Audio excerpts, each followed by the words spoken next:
अस्सलाम वालेकुम viewers, Ashraf Suhail YouTube channel में आपको खुश आमदीद। मुल्क के सियासी मंजरनामे पर इस वक्त सदर मुमलकत डॉक्टर आरिफ अलवी के ट्वीट ने एक तहलका मचाया हुआ है। उन्होंने ऑफिशियल सीक्रेट एक्ट और आर्मी तरमीमी बिल जो परसों तक पता चल रहा था कि वो कानून की शक्ल इख्तियार कर गया है, उस पर सदर मुमलकत ने दस्तखत भी कर दिए हैं। उन्होंने एक ट्वीट किया जिसमें उन्होंने कहा कि मैंने इन बिल्स पर दस्तखत नहीं किए और मैंने अपने अमले से कहा था कि ये बिल जो उनसे हैं वापस भिजवा दिए जाएं, लेकिन मेरे अमले ने मेरी हुक्मदुली की और मेरी हदायत को फॉलो नहीं किया और बिल जो उनसे हैं वो ऐवान सदर में पड़े रहे, जिसके बाद वो कानून की शक्ल इख्तियार कर गए, कानूनी शक्ल इख्तियार कर गए।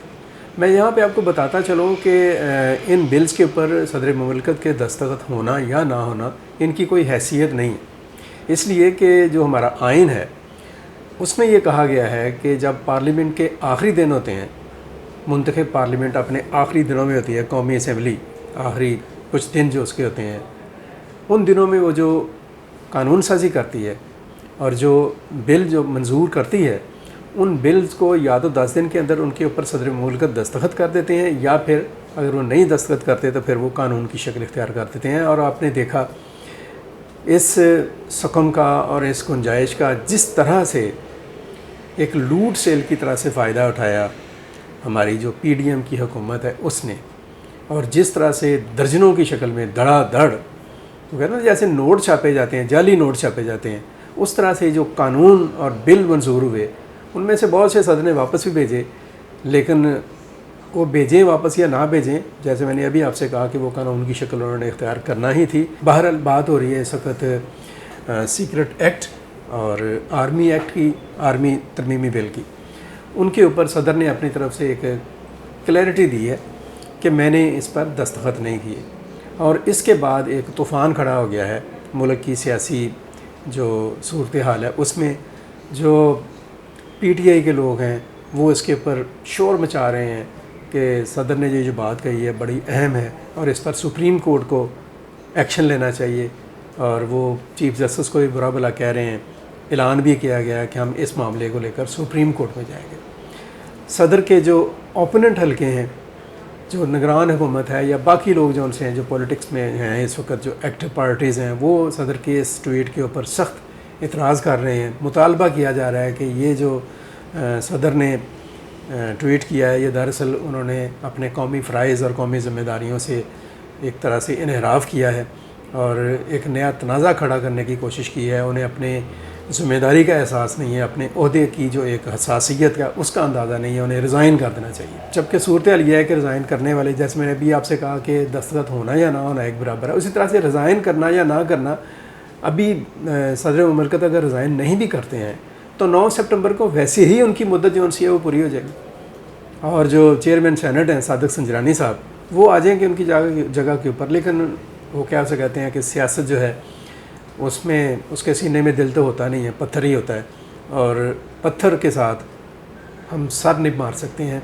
ये जो कुछ भी हो रहा है इसी मामले का नतीजा है। मैं बताता चलूँ आपको कि ये सारा कुछ जो कुछ भी है, हम किसी को डायरेक्ट इनडायरेक्ट हिट करें या किसी के बारे में कुछ भी कहते रहें, या हम किसी को ये कहते रहें कि पता नहीं कौन है, किसके हाथ हैं और कौन खेल रहा है उन हाथों के ऊपर, असल मामला और असल वजह यह है कि बहरहाल कसूर हमारे सियासतदानों का है, अक्रॉस द बोर्ड तमाम सियासतदानों का। चूँकि इनके अंदर जमहूरियत के लिए, मुल्क के लिए, आवाम के लिए, आवाम के मुफाद के लिए, रियासत के इस्तेहकाम के लिए, कानून की बालादस्ती के लिए इत्तेफाक नहीं है, इत्तेहाद नहीं है, हम आंगी नहीं है।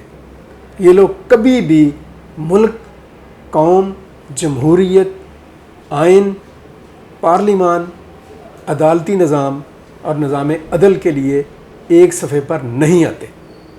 आपस में ये लड़ते हैं अपने मुफादात के लिए। तो नतीजा क्या है? नतीजा यही होता है, हर 4 साल के बाद, हर 5 साल के बाद, हर 2 साल के बाद और हर 10-15 साल के बाद इनको जिस किस्म के हालात का सामना करना पड़ता है, इसका कोई और ज़िम्मेदार नहीं है, ये ख़ुद उसके ज़िम्मेदार है। मुझे ایک حکایت یاد آ رہی ہے عربی کی. وہ کہتے ہیں کہ سفید بیل جب مر رہا تھا تو اس نے یہ بات کہی کہ دراصل میں اسی دن مر گیا تھا جس دن کالا بیل مرا تھا.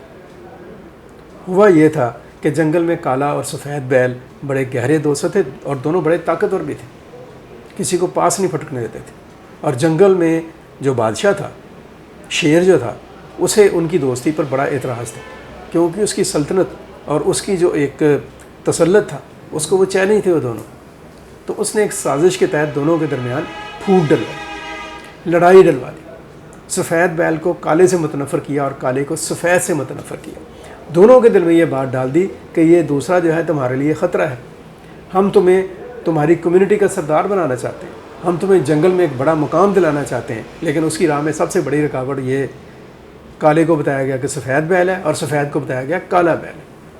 اور جب ان کے دماغ کو اچھی طرح سے اس حوالے سے کر دیا گیا اپ ڈیٹ، تو پھر ایک دن جنگل کے بادشاہ نے یا اس نے اپنے ہماریوں کے ساتھ مل کر کالے بیل پر حملہ کر دیا.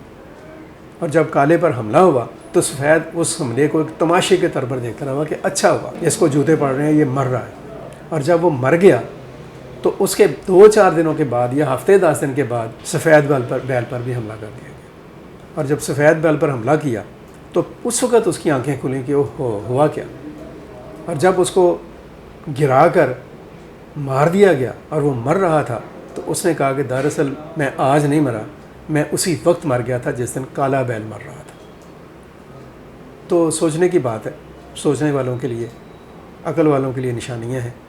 اپنے آپ کو ٹھیک کریں، اپنی اصلاح کریں، ملک کے لیے سوچیں، ملک کے لیے، ملک کے اداروں کے ساتھ کھڑے ہوں، ملک کے لیے عدلیہ کو مضبوط کریں، ملک کے لیے جو لوگ ضروری ہیں، جہاں جہاں پر ضروری ہیں انہیں وہاں کھڑا کر کے مضبوط کریں، اپنے آپ کی اصلاح کریں تاکہ اس قسم کے معاملات سے بچے رہیں.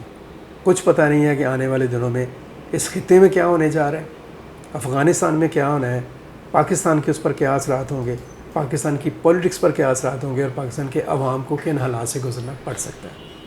یہ تمام پہلو سوچنے والوں کے لیے ایک صلاح کا نقطہ ہے. اللہ تعالیٰ ہمیں ہر قسم کی مشکلوں سے، مسائل سے، مصائب سے نجات دلائے. لیکن اللہ تعالیٰ اس وقت ہی نجات دلائے گا جب ہم نجات حاصل کرنے کے لیے سنجیدہ ہوں گے. اپنا بہت سارا خیال رکھیں، اپنے گرد و نواح کا خیال رکھیں، پاکستان کے لیے سوچیں، پاکستان کے لیے کچھ اچھا کرنے کی کوشش کرتے رہیں اور ان لوگوں کا ہاتھ مضبوط کریں جو پاکستان کے لیے سوچتے ہیں. مجھے عبد المقدم کامران ہاشم ظہیر کو اجازت دیجیے. پاکستان پائندہ باد.